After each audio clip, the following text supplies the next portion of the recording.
Siapa makhluk sebelum Nabi Adam di bumi?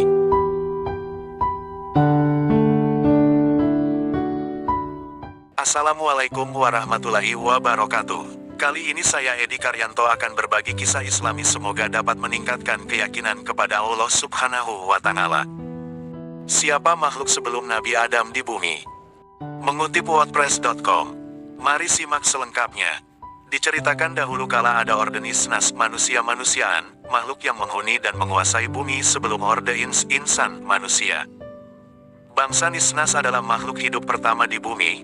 Mereka hidup satu masa dengan jin, dan musnah jauh sebelum Nabi Adam alaihi wassalam diturunkan ke bumi.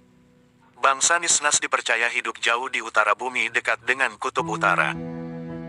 Salah satu kota tempat terdapatnya peninggalan bangsa Nisnas ini adalah SB Bergen. Di kota inilah banyak terdapat peninggalan dari bangsa yang telah musnah ini, seperti lukisan-lukisan manusia bersayap ataupun makhluk setengah hewan. Mungkin pada zaman tersebut makhluk-makhluk setengah hewan memang eksis di bumi ini, bahkan mungkin setelah bangsa ini musnah sisa-sisa dari mereka yang bertahan dianggap dewa oleh orde manusia. Tak heran di berbagai penjuru dunia kita dapat menemukan berbagai artefak atau lukisan manusia setengah binatang, bahkan di Indonesia sendiri terdapat artefak manusia setengah binatang seperti manusia Garuda.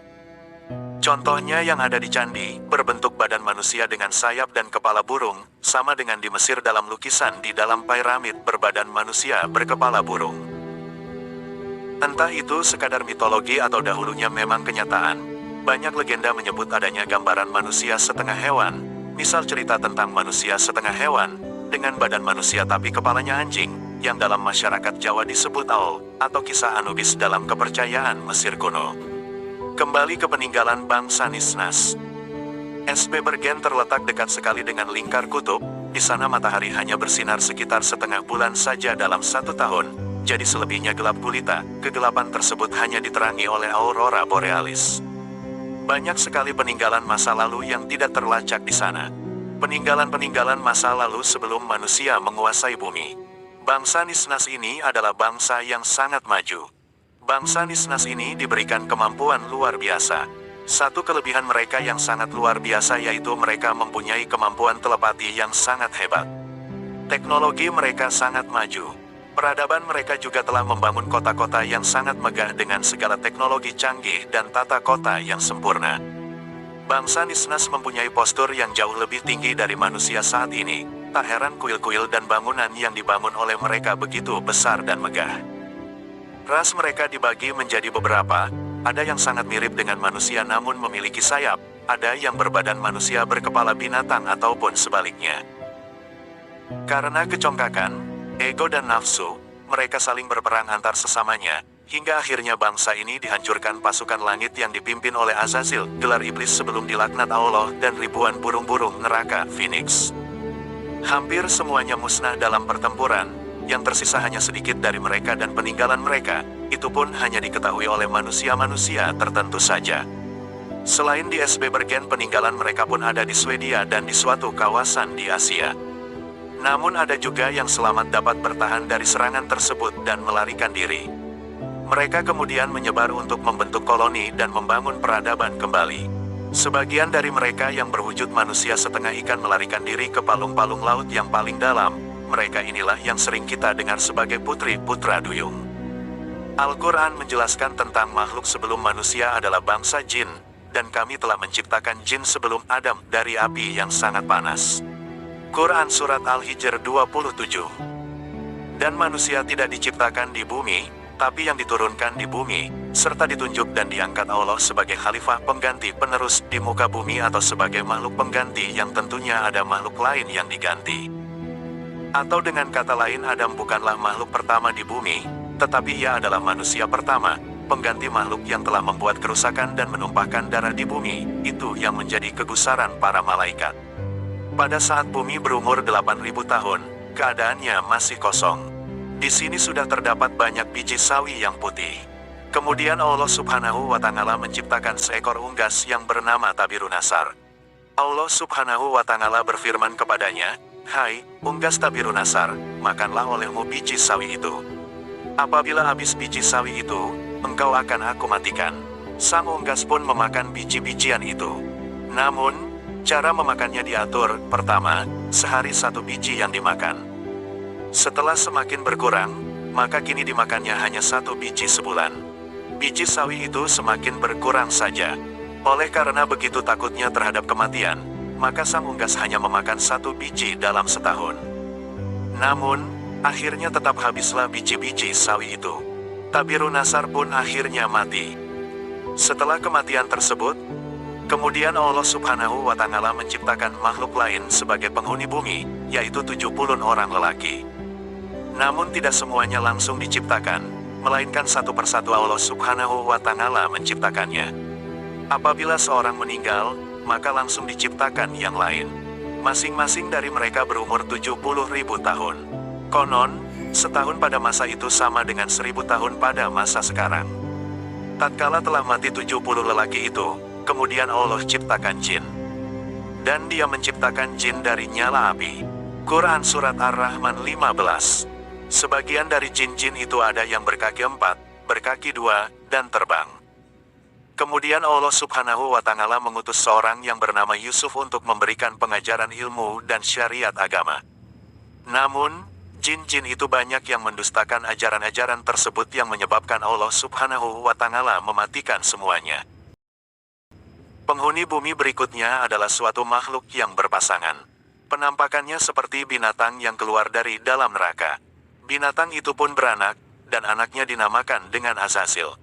Setelah cukup besar, Azazil mulai melakukan peribadatan kepada Allah Subhanahu wa Ta'ala 1000 tahun lamanya. Setelah itu, Allah Subhanahu wa Ta'ala mengangkatnya ke langit pertama. Selama 1000 tahun, di sini pun ia tekun beribadah. Allah Subhanahu wa Ta'ala menganugerahkannya sayap yang terbuat dari manikam yang hijau. Dengan izinnya maka terbanglah ia ke langit kedua. 1000 tahun lamanya pula ia beribadah. Demikianlah, pada tiap-tiap lapisan langit ia beribadah selama 1000 tahun lamanya, hingga ke lapisan langit ketujuh. Sementara itu, di bumi saat itu sudah ada penghuni lainnya yaitu dari bangsa jin yang bernama Jana. 70.000 tahun lamanya hingga lahir anak cucunya. Kata ahli tafsir yang lain, 18.000 tahun mendiami bumi, yang kemudian menjadi sombong dan kufur. Allah Subhanahu wa Ta'ala pun mematikan Jana. Sebagai gantinya adalah yang bernama Banu Naljana. Ia mendiami bumi selama 18.000 tahun lamanya. Ia juga dimatikan oleh Allah Subhanahu wa Ta'ala. Sementara itu, di atas langit sana, Azazil bersama para malaikat masih khusyuk beribadah. Azazil menjadi penghulu para malaikat selama 7.000 tahun lamanya dalam beribadah. Hingga pada satu waktu, Azazil mengajukan suatu permohonan kepada Allah Subhanahu wa Ta'ala. Katanya, "Ya Tuhanku, 7.000 tahun sudah hamba-Mu ini berbuat kebaikan padamu dalam 7 lapis langit ini. Jikalau dianugerahkan oleh-Mu, hamba-Mu mohon hendak turun ke bawah ke langit ke-6, berbuat kebaikan kepadamu. Pergilah engkau," tegas Allah Subhanahu wa Ta'ala. Turunlah Azazil bersama 700 malaikat pengiringnya ke langit ke-6. Setelah merasa cukup, ia pun memohon izin lagi kepada Allah Subhanahu wa Ta'ala agar diturunkan ke langit ke-5. Di langit ke-5 pun ia memohon diturunkan ke langit yang di bawahnya, dan demikian seterusnya hingga sampailah mereka di langit dunia. Di langit dunia, Azazil mengajukan suatu permohonan pula, "Ya Tuhanku, hamba-Mu hendak memohon turun ke bumi dengan para malaikat. Bahwasanya hamba-Mu hendak beribadah kepadamu di bumi itu. Ya Tuhanku, betapa Bananul Jana telah banyak berbuat kerusakan di muka bumi. Anugerahkanlah atas hamba-Mu ini bersama para malaikat berbuat kebaikan kehadirat-Mu di muka bumi itu." Allah Subhanahu wa Ta'ala pun mengabulkan permohonan Azazil itu. Diturunkanlah ia bersama 700 malaikat yang mengiringnya untuk beribadah di muka bumi, setelah sebelumnya Banu Naljana dimatikan karena banyak berbuat kerusakan.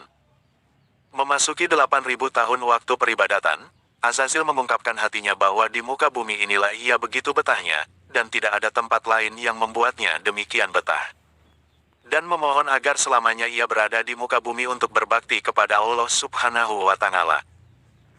Akan tetapi Allah Subhanahu wa Ta'ala berkehendak lain, dan menurunkan suatu keterangan kepada Azazil. Firman-Nya, "Ingatlah ketika Tuhanmu berfirman kepada para malaikat, sesungguhnya aku hendak menjadikan khalifah di muka bumi."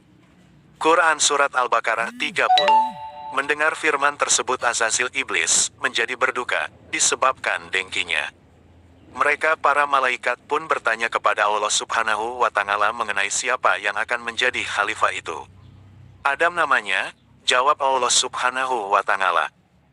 Mereka bertanya tentang hikmat ketetapan Allah itu dengan berkata, adakah engkau, ya Tuhan kami, hendak menjadikan di bumi itu manusia yang akan membuat bencana dan menumpahkan darah berbunuh-bunuhan padahal kami senantiasa bertasbih dengan memujimu dan mensucikanmu. Allah berfirman, sesungguhnya aku mengetahui akan apa yang kamu tidak mengetahuinya. Quran Surat Al-Baqarah 30. Setelah beberapa waktu Allah memerintah malaikat dan sebagainya untuk bersujud menghormati pada Nabi Adam. Semua bersujud. Yang pertama bersujud adalah malaikat Jibril, Mikail, Israfil, Ridwan dan seterusnya kecuali Azazil. Dalam kitab tafsir Sawi Juz 3 halaman 341, mereka bersujud pada Nabi Adam di hari Jumat dari waktu zuhur sampai asyar, namun Azazil kemudian disebut iblis, sampai matahari terbenam masih belum juga sujud, bahkan hingga hari Sabtu paginya saat matahari terbit Azazil masih saja belum sujud. Allah kemudian menegur padanya, sesungguhnya kami telah menciptakan kamu Adam lalu kami bentuk tubuhmu. Kemudian kami katakan kepada para malaikat, bersujudlah kamu kepada Adam. Maka mereka pun bersujud kecuali iblis, dia tidak termasuk mereka yang sujud. Quran Surat Al-A'raf ayat 11-18. Allah berfirman, apakah yang menghalangimu untuk bersujud kepada Adam di waktu aku menyuruhmu? Iblis menjawab, saya lebih baik daripadanya, engkau ciptakan saya dari api sedangkan dia engkau ciptakan dari tanah. Allah berfirman, turunlah kamu dari sorga itu, karena kamu tidak sepatutnya menyombongkan diri di dalamnya. Keluarlah, sesungguhnya kamu termasuk makhluk-makhluk yang hina. Iblis menjawab, beri tangguhkan saya, sampai waktu mereka dibangkitkan. Allah berfirman, sesungguhnya kamu termasuk mereka yang diberi tangguh. Iblis menjawab, karena engkau telah menghukum saya tersesat, saya benar-benar akan menghalang-halangi mereka dari jalan engkau yang lurus. Kemudian saya akan mendatangi mereka dari muka dan belakang mereka, dari kanan dan kiri mereka dan engkau tidak akan mendapati kebanyakan mereka bersyukur taat. Allah berfirman, keluarlah kamu dari sorga itu sebagai yang terhina lagi terusir, sesungguhnya barang siapa di antara mereka mengikuti kamu, benar-benar aku akan mengisi neraka jahanam dengan kamu semuanya. Hari Sabtu berikutnya iblis dikeluarkan, diusir dari sorga, menempati wilayah bumi, langit dan sebagainya, selain sorga. Maka kami berkata, hai Adam, sesungguhnya ini iblis, adalah musuh bagimu dan bagi istrimu. Maka sekali-kali janganlah sampai ia mengeluarkan kamu berdua dari sorga, yang menyebabkan kamu menjadi celaka. Sesungguhnya kamu tidak akan kelaparan di dalamnya dan tidak akan telanjang. Dan sesungguhnya kamu tidak akan merasa dahaga dan tidak pula akan ditimpa panas matahari di dalamnya. Kemudian setan membisikkan pikiran jahat kepadanya, dengan berkata, hai Adam, maukah saya tunjukkan kepada kamu pohon khuldi dan kerajaan yang tidak akan binasa? Quran Surat Taha 117-118. Pertanyaan tentang bagaimana iblis yang telah terusir dari sorga ini kemudian bisa menggoda Adam mungkin sedikit mengganjal pikiran kita. Bagaimana iblis yang sebelumnya telah diusir oleh Allah, namun selanjutnya masih bisa menggoda Adam dan Hawa di sorga?